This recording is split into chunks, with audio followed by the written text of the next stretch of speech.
faster. You also want to get around 10 to 15 pieces of food at the very least, and of course some wool to make a bed. Beds don't seem important in Minecraft Hardcore, since what's the point of setting your respawn point, but if you sleep the night away, there won't be a crap ton of mobs that you have to deal with in the morning. Remember, we still have no gear, so even a few burning skeletons and a creeper could lay waste to us. Now that you're cooking and eating some food, I'd recommend building a simple base while your food is cooking. Now, whether this is digging a room into the side of a mountain and putting a door on it, or making a dirt hut, it doesn't really matter. Just make a base quickly. It doesn't have to be pretty. We can spice it up later. So by this point, the sun is already probably moving down. I'd recommend sleeping by the earliest possible moment to prevent monsters spawning if it is setting. But if you have some time, you can start working on gathering resources. The only resource we're missing right now is coal, and that is kind of important because you need it to make torches and fuel your furnace. I mean, you can't use wooden planks forever. So there's two solutions to this problem. One, if there's a mountain nearby, you can explore that and get some coal from the surface of the mountain because there definitely will be some. Or two, you could gather more wooden logs with your axe and smelt those into charcoal, which works in basically the same way that coal does. You can make torches, you can use it as fuel, everything. Anytime you see the sun getting close to setting on the horizon, stop whatever you're doing and just get back to your base. Again, you should sleep by the earliest possible. Yo, if I die somehow, I want to say I've never heard this soundtrack. This is one of my favorite songs, low key. No, it's not that sad nostalgia. It's like fucking empowering, bro. Hell yeah! Remember the past? You've changed since then. Don't let the past drag you down or some shit. I don't know.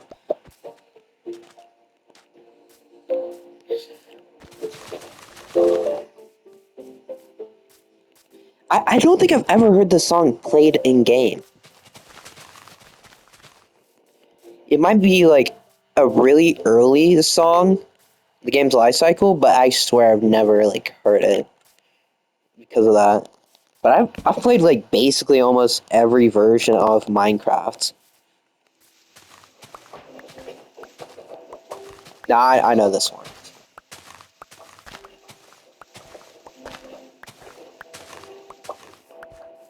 Okay, I'm going back to watching this. Prevent monsters from spawning, so you might have to wait next to your bed a bit. I know it's boring, but would you rather wake up and have a creeper outside your door, or would you rather just spend a couple minutes doing nothing? I think you guys know the answer to that. So, you've woken up. It's a brand new day. If you haven't already, you can work on getting some coal/charcoal, and what this is leading up to, we're going to dig out a mine to help us gather some resources like iron and diamonds. The reason we need coal/charcoal is we'll need torches to light up our mine so that monsters don't spawn. I wouldn't really recommend exploring caves to gather resources. I mean, you can, but you'll probably die, so yeah. So what you can start doing is just building a simple staircase down to any Y level you want. You don't need to go super deep right now. I mean, we're not necessarily looking for diamonds right away, but you can if you want. I'd actually recommend doing both. Have one strip mine at the bottom of the world to get diamonds, and another mine, maybe around layer 15, to get iron and coal. And you just have one staircase connecting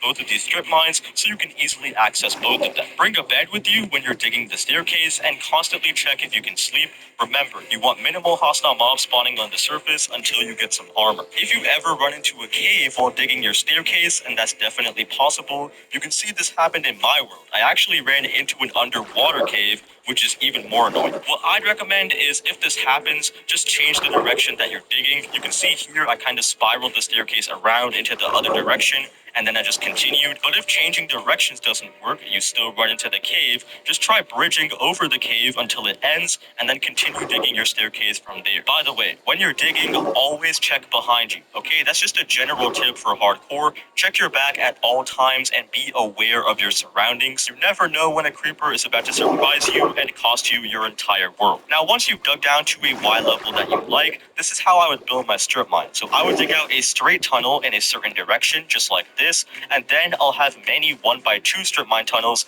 branching out from the original one. Make sure to place torches every 9 to 10 blocks or so to spawn proof your strip mine. I didn't place enough torches in my world, which is why there's mobs spawning right now. And just go crazy, get a bunch of resources. You want at least full iron armor and a good amount of coal as well. Once you have full iron armor, some iron tools, and a shield, you're pretty geared up. If you want, I think now is a good time to expand your base. You know, make it big and make it look good. Make it an actual house. I'd also recommend putting a wall around your house. That way no mobs can get in.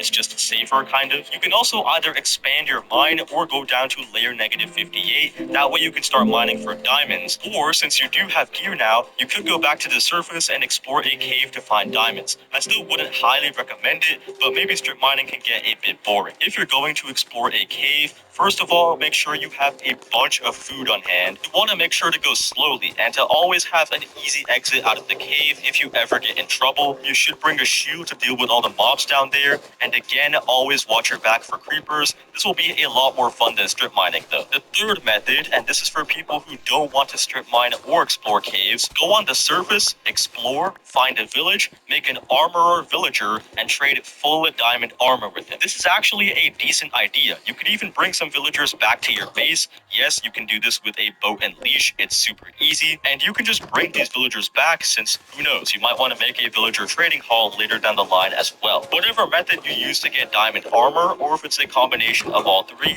getting diamond armor will help you survive a lot better. If you did bring some villagers, which I do recommend, you can start working on a villager trading hall of some sorts. Breed the villagers, you can make some librarian villagers and start trading for enchantments to help you enchant your gear. Of course, you should make an anvil or enchanting table to help you enchant. Getting XP for enchanting is a very important thing. You can fight mobs at night, nothing wrong with that. I mean, very low chance you die right now. But I'd say one of the best ways to get XP is through building an AFK fish farm. You can AFK this, of course, wall yourself off so monsters don't kill you at night, and you're just fishing. Fishing gives you a ton of XP, and you can also potentially get more enchanted items from AFK fishing as well. From here, I would probably recommend making a crop farm. You know, go to the nether.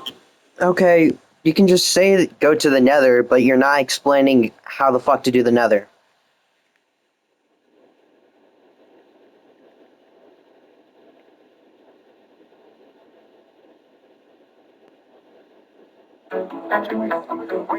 The future of work helps bring more.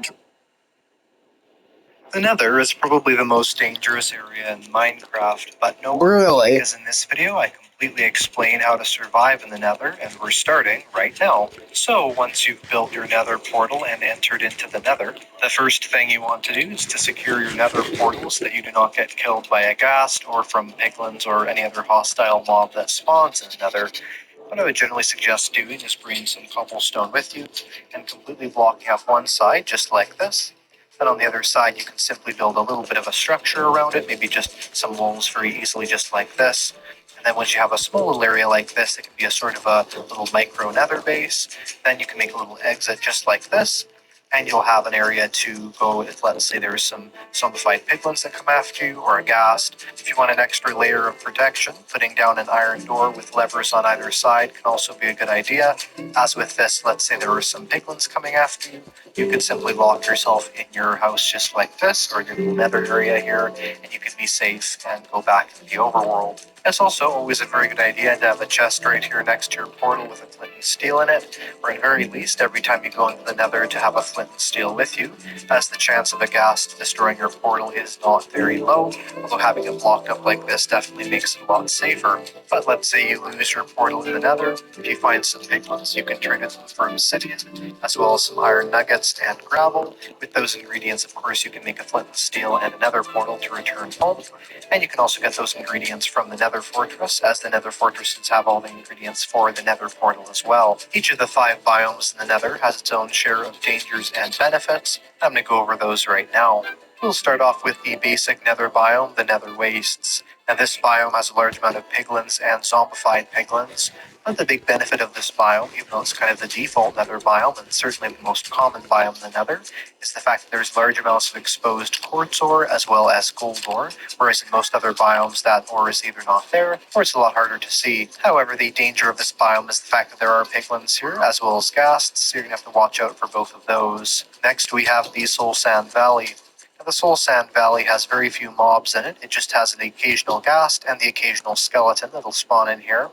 But the really big benefit of the Soul Sand Valley is that there is a large amount of bone blocks in it, and of course bone blocks are incredibly useful for things like bone milling your crops, or even just building out of, as they are quite a nice block, and as they're an item that's not that easy to get your hands on, having a large variety of them in the Soul Sand Valley here can be quite useful. You can even see a skeleton that spawned in it right here. The last thing that's incredibly useful about this biome is that if a nether fortress spawns in here, the amount of mobs in that fortress will be much more than in your normal nether fortress, as the mobs can't really spawn that much on the soul sand here, so they're really limited to only spawn in the nether fortress itself, therefore making there be a lot more mobs in that fortress. Next we have the Crimson Forest, which has the amazing benefit of the Crimson Stem block, which is sort of like the red nether wood. And one of the best parts of this block is that the planks of it, the logs of it, in fact every variety of this type of log, is completely fireproof, so you have no need to worry about building with this in the nether or in the overworld in terms of it being burned up by lava or by fire.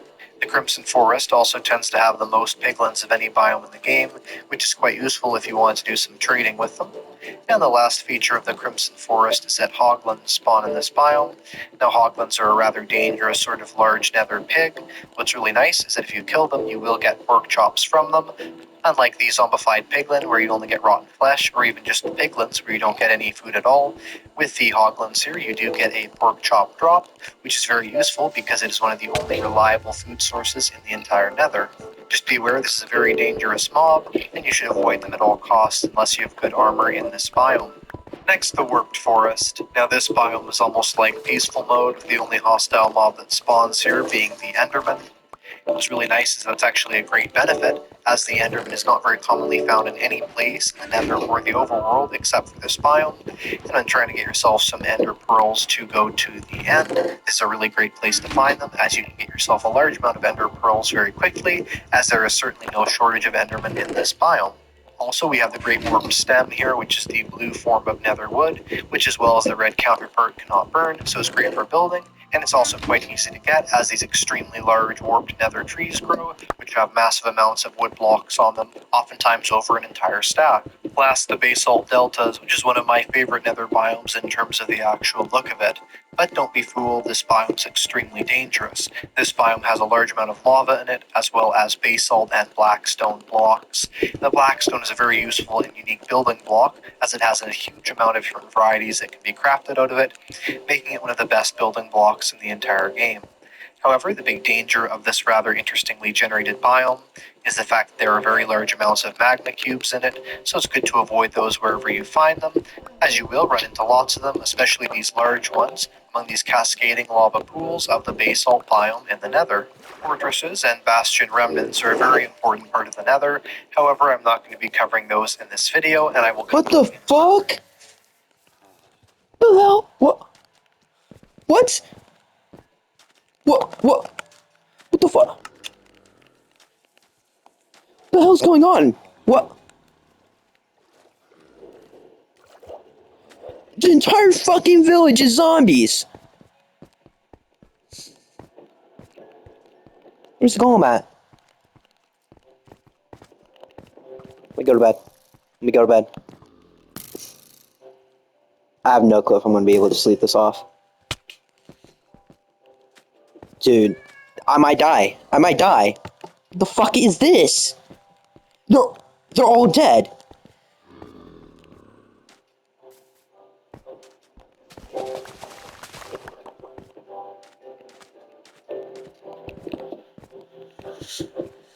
Dude, I don't know what to do. I don't know what to do, bro. I've never seen this before.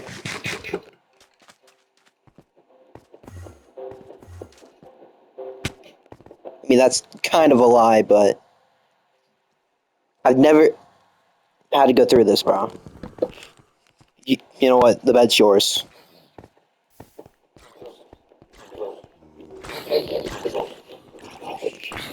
my god, bro.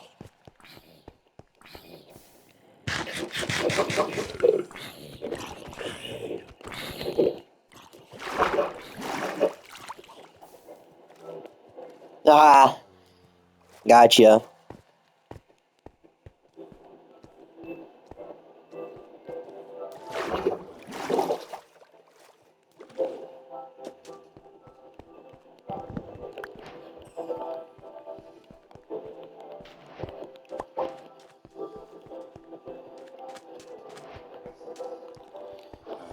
Okay, dude, like... Hold on, I need to clip that.